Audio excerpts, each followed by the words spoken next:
हिमाचल पर कर्ज 1 लाख करोड़ पार कर गया है। वहीं हिमाचल को कर्ज में डुबोने के लिए कांग्रेस भाजपा एक दूसरे पर आरोप लगा रहे हैं।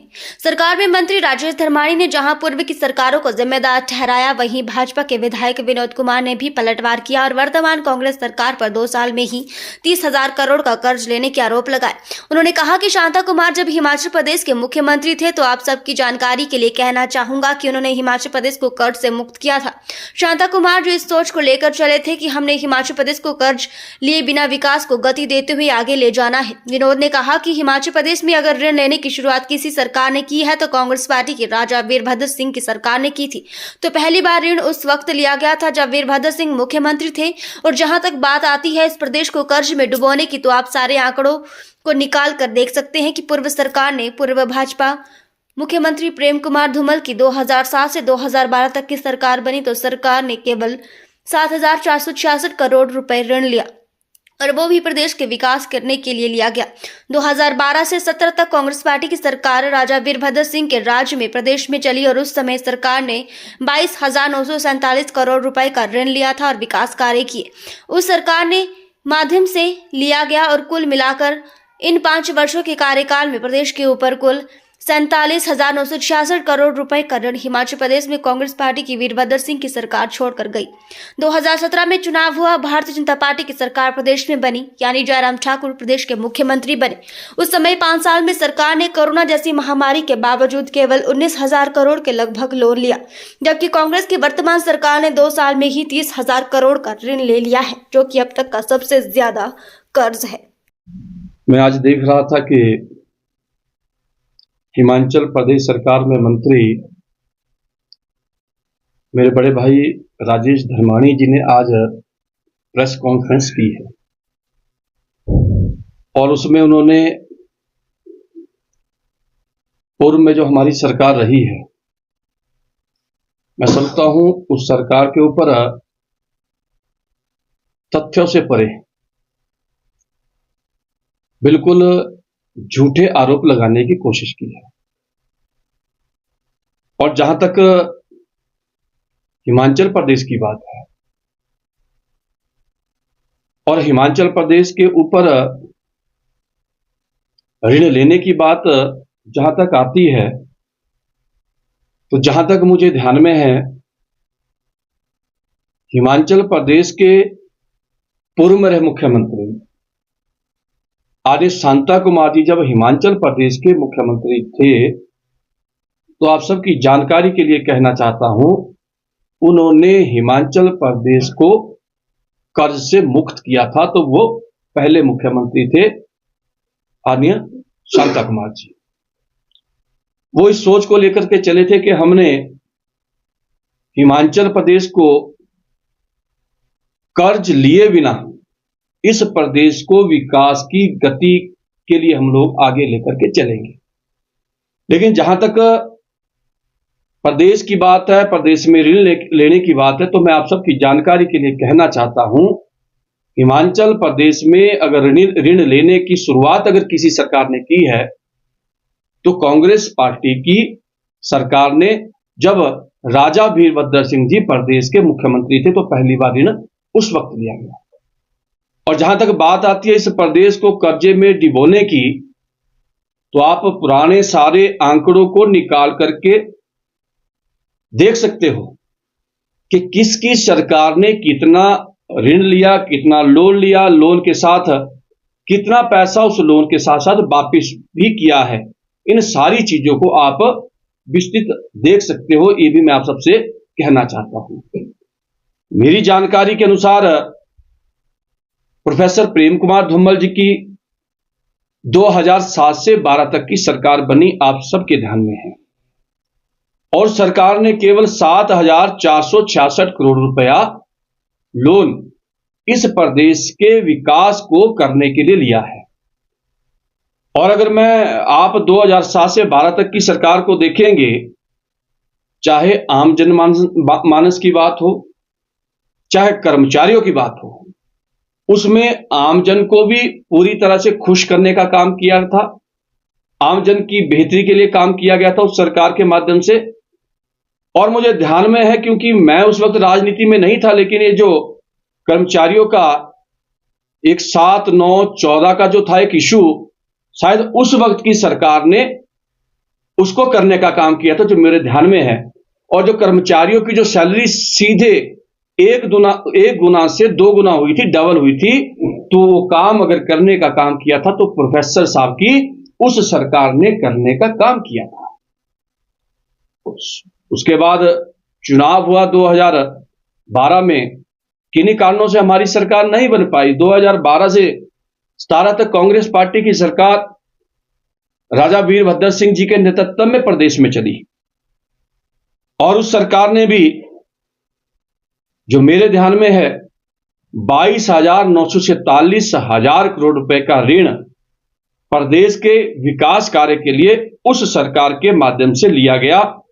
और कुल मिलाकर के इन 5 वर्षों के कार्यकाल में 2017 तक की मैं बात करूं तो इस प्रदेश के ऊपर 47,966 हजार करोड़ रुपए का ऋण हिमाचल प्रदेश में कांग्रेस पार्टी की वीरभद्र सिंह जी की सरकार छोड़ करके गई थी। 17 में चुनाव हुआ, भारतीय जनता पार्टी की सरकार प्रदेश में बनी, आर्य जयराम ठाकुर जी प्रदेश के मुख्यमंत्री बने। और जब जयराम ठाकुर जी प्रदेश के मुख्यमंत्री बने तो आप सबके ध्यान में है कि देश में कोरोना जैसी भयंकर महामारी,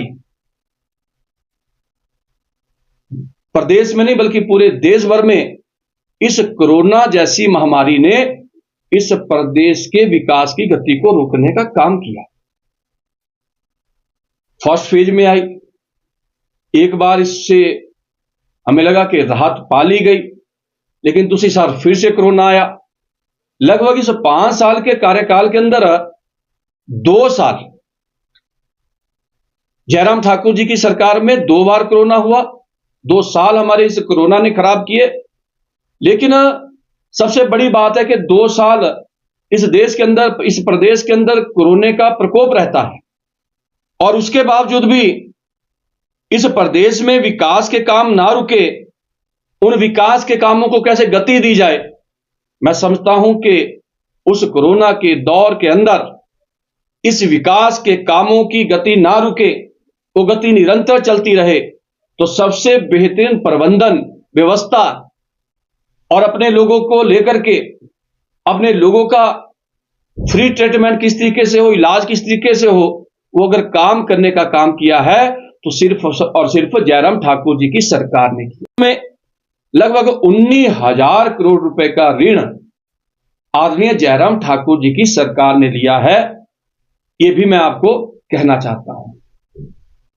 और मैं कई बार देखता हूं, कई बार सोचता हूं इन बातों को लेकर के। अब स्वाभाविक है, सरकार किसी की भी है, हमारी है, इनकी है, और जब सरकार बनती है तो सरकार का काम रहता है कि हम नए नए ऐसे विकास के काम करें जिन कामों को लेकर के प्रदेश की जनता को भी वो नए काम दिखे, हमारे देश के चौथे स्तंभ को भी वो काम दिखे। और स्वाभाविक है, जब बाहर से पर्यटक आते हैं उनको भी लगे कि इस प्रदेश में कुछ नया हो रहा है।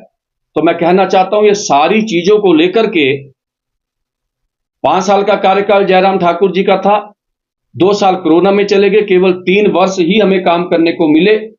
लेकिन उसके बावजूद भी इस प्रदेश में विकास की गति को कैसे आगे ले जाया जाए, आप देखेंगे 2017 से 22 तक की उस सरकार के अंदर केंद्र सरकार के सहयोग से और प्रदेश सरकार के सहयोग से जहां रोड कनेक्टिविटी को लेकर के बहुत बड़ा काम प्रदेश में किया गया।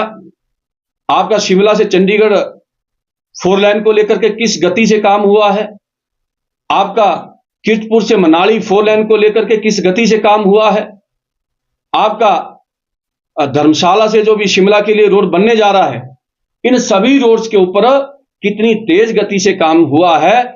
इस बात को आप समझ सकते हो कि डबल इंजन की जो सरकार जयराम ठाकुर जी के नेतृत्व में प्रदेश में थी, तो स्वाभाविक है उसका सीधा असर हमें देखने को मिला। इसका मैं एक और एग्जांपल आपको देना चाहता हूं।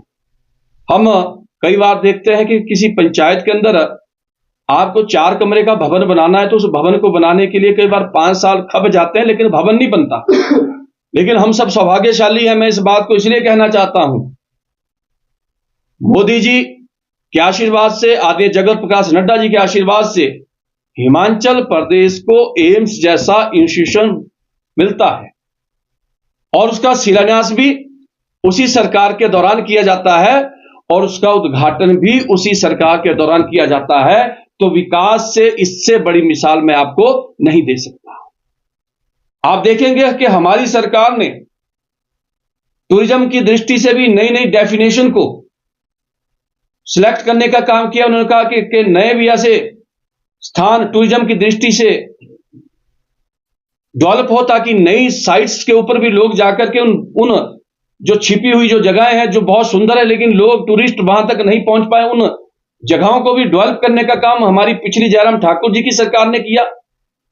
और ना जाने प्रदेश के अंदर कितने ऐसे इंस्टीट्यूशन थे जो हमारी सरकार के द्वारा खोले गए थे, जिसके कारण प्रदेश में विकास को एक नए पंख लगे थे। इस बात को भी मैं कहना चाहता हूं। लेकिन वर्तमान की सरकार की मैं बात करूं तो आप सबके ध्यान में है कि 30,000 करोड़ रुपए से ऊपर का लोन हमारी वर्तमान सरकार ने ले लिया है केवल 2 वर्ष के कार्यकाल में। मैं देख रहा था कि पिछली सरकारों को मैं देख रहा था कि जब आने वीरभद्र सिंह जी की सरकार 2012 से 17 तक प्रदेश के अंदर थी तो लोन लेने की जो गति थी वो 66% थी। और जब 2017 से 22 तक जयराम ठाकुर जी की सरकार थी तो 48% ऋण लेने की रफ्तार थी। लेकिन इस वर्तमान सरकार को हम अगर आज देखें तो इसकी ऋण लेने की रफ्तार जो है 150 से लेकर के लगभग 200% तक होने वाली है। मैं इसमें इतना ही कहना चाहता हूं कि हिमाचल प्रदेश से हमारे चारों के चारों सांसद भारतीय जनता पार्टी के 3 सांसद हमारे राज्यसभा के हैं। कुल मिलाकर के 7 सांसद हमारे राज्यसभा और लोकसभा को मिलाकर के भारतीय जनता पार्टी के हैं। मैं कांग्रेस पार्टी के नेताओं को पूछना चाहता हूं, आप तो लोकसभा और राज्यसभा के मेंबर के ऊपर आरोप लगा रहे हो। आपकी ओर से कितनी बार प्रयास किया गया कि हम सभी सांसदों को लेकर के माननीय प्रधानमंत्री जी से, माननीय गृह मंत्री जी से या अन्य विभागों के मंत्रियों से मिलने का प्रयास करें? क्या कभी भी एक बार सरकार की ओर से प्रयास किया गया? और जहां तक मैं अपने सांसदों की बात करूं, मैं निश्चित तौर पर यह कहना चाहता हूं, जब हिमाचल प्रदेश में आपदा आई थी तो उस आपदा के दौर में चाहे हमारे लोकसभा के सदस्यों की बात हो, चाहे हमारे राज्यसभा के सदस्यों की बात हो, उन्होंने हिमाचल का पक्ष मजबूती के साथ रखा था, निश्चित तौर पर रखा था। और वही कारण है जिस कारण से हिमाचल प्रदेश को केंद्र सरकार की ओर से जो राहत दी जानी चाहिए थी, वो राहत का पैसा समय समय पे, आप सबकी जानकारी में है कि समय समय पे वो पैसा प्रदेश सरकार को मिला है। मैं एक आरोप प्रदेश सरकार के ऊपर लगाना चाहता हूं, जो पैसा गरीब लोगों की मदद के लिए आदरणीय मोदी जी के द्वारा, अमित शाह जी के द्वारा हिमाचल प्रदेश की उस आपदा के लिए दिया गया था, उस पैसों को भी कांग्रेस पार्टी ने उस पैसे की बंदरबांट की है। अपने चहेतों को किस तरह से बेनिफिट पहुंचे, उस काम को कांग्रेस पार्टी की सरकार ने किया है, इनके नेताओं ने किया है। और मुझे लगता है कि आज भी बहुत सारे ऐसे परिवार हैं, गरीब परिवार हैं, जिन तक वो पैसा पहुंचना चाहिए था, वो पैसा आज दिन तक नहीं पहुंच पाया है। बहुत सारे उदाहरण हमारे पास ऐसे हैं जिनको वो पैसा नहीं मिल पाया है। निश्चित तौर पर यह प्रश्न अनेकों बार आ गया। हरियाणा के चुनाव हुए थे, जम्मू कश्मीर के चुनाव हुए थे और महाराष्ट्र के चुनाव हुए थे, तो उस चुनाव के वक्त भी ये बातें सामने आई। मैं देश के चौथे स्तंभ से ही जानना चाहता हूं, क्योंकि मैक्सिमम प्रेस कॉन्फ्रेंस आपके माध्यम से की जाती है। आपकी उस प्रेस कॉन्फ्रेंस में माननीय मुख्यमंत्री जी ने कितनी बार इस बात को कह दिया कि प्रदेश की वित्तीय हालत ठीक नहीं है। तो आपके सामने कहा है, हमने थोड़े कहा। जब प्रदेश के मुख्यमंत्री इस बात को कहते हैं कि प्रदेश की वित्तीय हालत ठीक नहीं है, तो हम कैसे समझे ठीक है? और सबसे बड़ी बात है कि हिमाचल प्रदेश के अंदर बहन पहली बार ऐसा हुआ होगा कि कर्मचारियों की सैलरी समय पे नहीं मिली। जब नेता प्रतिपक्ष आदरणीय जयराम ठाकुर जी ने विधानसभा का सत्र चला हुआ था, उस सत्र के दौरान इस बात को कहा गया कि कर्मचारियों की सैलरी जो 1 तारीख को मिलती थी वो क्यों नहीं मिली। हमारे रिटायर जितने भी कर्मचारी हैं उनकी सैलरी 1 तारीख को मिलती थी, क्यों नहीं मिली। इसका मतलब कि हिमाचल प्रदेश वित्तीय संकट से गुजर रहा है। वही कारण था जिस कारण से कर्मचारियों की सैलरी 5 दिन लेट हुई। यही कारण था जितने भी हमारे पेंशनर हैं जिनकी पेंशन जो है 10 दिन लेट दी गई। और यही कारण है कि हिमाचल प्रदेश के अंदर पहली बार ऐसा हुआ कि 2 महीने तक ट्रेजरी भी बंद करनी पड़ी। अब ये सारी चीजें होने के बावजूद हम कैसे समझे कि हिमाचल प्रदेश की वित्तीय स्थिति ठीक है। अब एक तरफ आप कहते हो कि हिमाचल प्रदेश की वित्तीय स्थिति ठीक नहीं है, अब जो आपने कहा वही हम आगे कह रहे हैं। और दूसरी बात यह है कि लोग समझदार हैं जी, लोगों को पता है कि आज की डेट में किसी भी प्रदेश में विकास करवाना है तो प्रदेश में निश्चित तौर पर डबल इंजन की सरकार का होना ही जरूरी है, ये मैं कहना चाहूंगा। लेकिन वो